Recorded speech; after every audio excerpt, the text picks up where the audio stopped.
Star Wars Battlefront 2. A few days ago the gaming world got to see exactly what DICE, Motive and Criterion have been working on for the sequel of the reboot. The first game was undoubtedly a beautiful and faithful recreation of what makes Star Wars, with an unprecedented attention to detail, stellar graphics and sound design. Whilst it was a fun arcade shooter accessible for even novice gamers, its lack of content, depth and player base splitting DLC model stifled the longevity of the game, and although it sold exceptionally well, it did not retain its player base well, especially on PC. Admittedly, by end of life the game was significantly different to when it launched, with many of the community requested features added into the game and a wealth of paid for DLC content. The sequel, however, promises to deliver much more from the initial launch of the game, but what exactly is that, and will it be enough to bring back those players who felt burnt by the casual, accessible nature of the first game?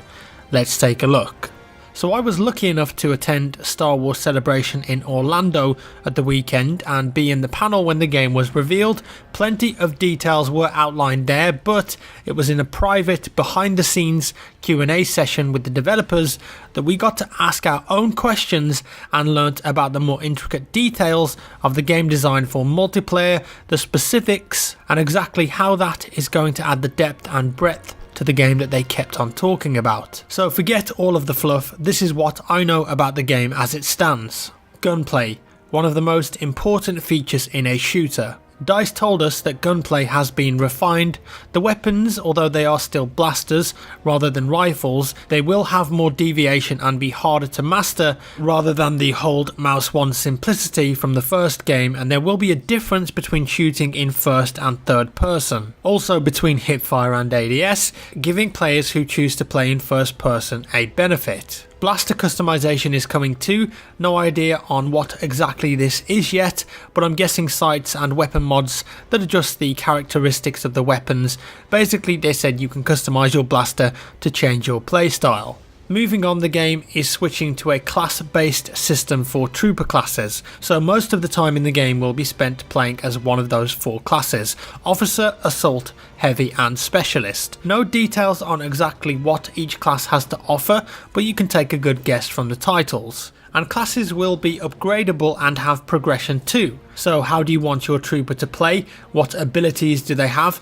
Do you want to upgrade a certain ability more than another one, for example? Squads were mentioned too, but no specifics. Also, considering that Battlefront 2 will span across all of the Star Wars eras, troopers will be different depending on what level you're playing on. So say you're on a Clone Wars era map, one of the standard troopers will be the Roger B1 battle droid. The jump pack is now going to be class specific as well, so not everyone will take that option as it was an obvious no-brainer in the first game.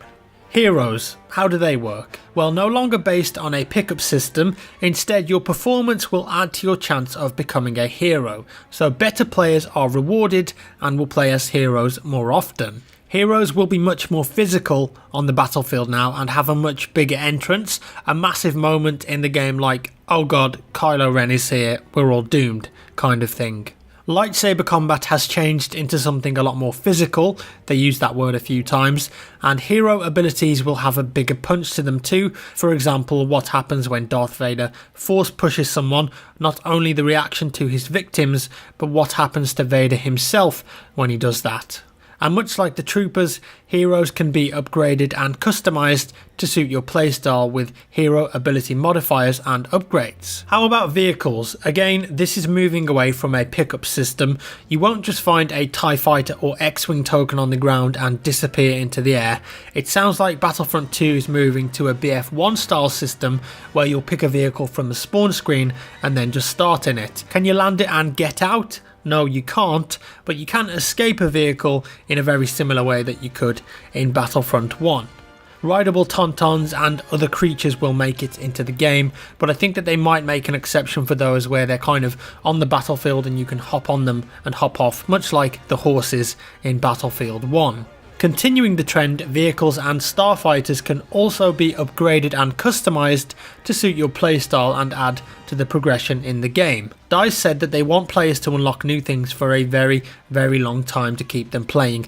Loads of progression here. Hero ships like Slave 1 and the Millennium Falcon can also be upgraded and modified to suit your wants and needs. No exact details of how all these ships will handle though. They were very basic in Battlefront 1, but this time around, Criterion are the dev team focusing on the space battles and starfighter combat, and they did an excellent job with the VR mission and Endor mission that they created for the first game, so I'm confident that there will be more depth and skill to the vehicle combat and flying in the game. They told us that starfighters will have unique handling characteristics and space battles will be more than just TDM in space and you'll be taking down capital ships. Oh, also the Vulture droid has been confirmed too. The thermal imploder is back, of course it is, why would they get rid of it, but let's hope that grenade spam isn't as bad as it was when Battlefront 1 launched. Star cards might make a return in some form, but with a class-based system, I doubt that they're going to be prominent. Dynamic battles in multiplayer is a focus for DICE. So that means stuff like changing weather in all of the maps and big Levolution style events. How about destruction? Well, there will be some stuff that blows up of course, but we won't see the kind of dynamic destruction that we see in Battlefield games. DICE don't think that that fits well in the Star Wars fantasy and universe. Season Pass? Well, there's some confusion and various reports about this. Officially, EA and DICE haven't confirmed that there is or isn't a Season Pass, but it's worth noting that there isn't a Season Pass version of the game available for pre-order, and the pre-order bonuses are hero skins, blasters and modifiers, but that doesn't mean that the Season Pass version couldn't come later on. However, in the private Q&A session that we had, they told us that they listened to the community and don't want to split them up in the new game and are working on something new and interesting that they think is best for the game, carrying on that not splitting the player base philosophy into new content. And what that says to me is that all maps will be free, which is really how it should be, but other content perhaps like skills, weapons, ability modifiers, maybe even heroes will be locked behind a paywall or bought with game currency. I doubt that we'll see paid for maps in Battlefront 2, and if we do, I'd be very, very surprised. Emotes will return so you can all chase me around doing that stupid electricity thing. The game will have dedicated servers, definitely, but it's too early to talk about private servers and a server browser. In terms of game modes, we will still get the big 40-player game modes which have all of the Star Wars craziness, but DICE are working on many much more smaller mission-based multiplayer modes too, so we're talking more than just TDM here for small-scale game modes and more going on a mission with an objective style gameplay for smaller player numbers, which I think is going to be very welcome indeed. The game of course is across multiple Star Wars eras, so we're talking prequel, original trilogy and Force Awakens and forward. That means way more heroes and villains to play as. Darth Maul, Yoda, Luke, Rey, Kylo Ren, Chewbacca, General Grievous, etc, etc. Does that mean that we'll see cross-era play? Well, not confirmed yet. DICE said it's something that they are looking into and are not ruling it out, but I doubt that Disney would ever sign off on it realistically. And with multiple eras comes way more locations to play on. Some of them that have been confirmed are the following: Endor, Hoth, Kamino, Starkiller Base, Death Star, Yavin, Jakku, Theed, Mos Eisley Tatooine and a new Imperial planet called Vardos. And I think that's about all of the detailed multiplayer information that I have for you now.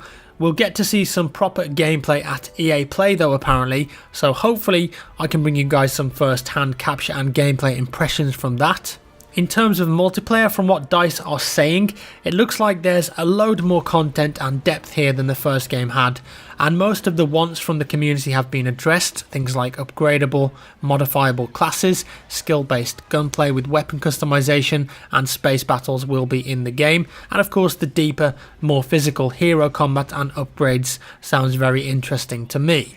However, remember, let's not get too hyped up here. The proof is in the pudding, so I'd wait until you get a chance to play the game in open beta before you make your mind up and decide if there is enough there for a purchase. And you know what, I really hope that DICE have moved far enough away from the super accessible nature of the first game, and they've done enough to bring back the core gamers that want more depth in their Battlefront games. Also, the season pass thing, if the rumours are true and there is no season pass, then that's a brilliant selling point for the game right there. Now then, in terms of single player, it sounds pretty cool to be honest, and the SP portion is being handled by Motive. You'll play as a new character, Aiden Versio, who's a Spec Ops stormtrooper in a squad called Inferno Squadron, and during the campaign you'll get to see what happened during the 30 years from the Return of the Jedi when the second Death Star exploded, all the way up to The Force Awakens, from the perspective of someone who's dedicated to the Empire and wants to continue to crush the rebellion on the Empire's orders. Apparently you'll also get to play as some heroes and more iconic characters during the single player campaign. Luke Skywalker and Kylo Ren are confirmed. The most exciting thing about the single player campaign to me though is that it's being written by Walt Williams and Mitch Dyer, Walt Williams being the man responsible for the Spec Ops The Line single player campaign, which was adult, moving and just very good. It's going to be very interesting how he's going to bring that kind of tone to a Star Wars game. The single player will have a progression system, weapons customization too, similar to what's available in multiplayer, and with open sandbox style fighting alongside your elite squad with infantry, air and ground vehicle combat. The story will be canon too, so it will fill in a lot of blanks in the Star Wars universe. Offline split screen co-op will also make a return for consoles only and will be different from the first game. The campaign, however, cannot be played in co-op. And that's about all I know right now. I wanted to get across all of the facts for you guys, everything that I heard at Star Wars Celebration, so there it is. Make of it what you will. Let me know your thoughts on the new game down in the comments below. Are you excited for Battlefront 2 considering the amount of content and depth that it's promising to offer, or will this be a pass for you? Let me know. As always, thank you so much for watching guys. Give me a thumbs up if you enjoyed the video, a thumbs down if you didn't, subscribe for more, and I'll see you in the next one.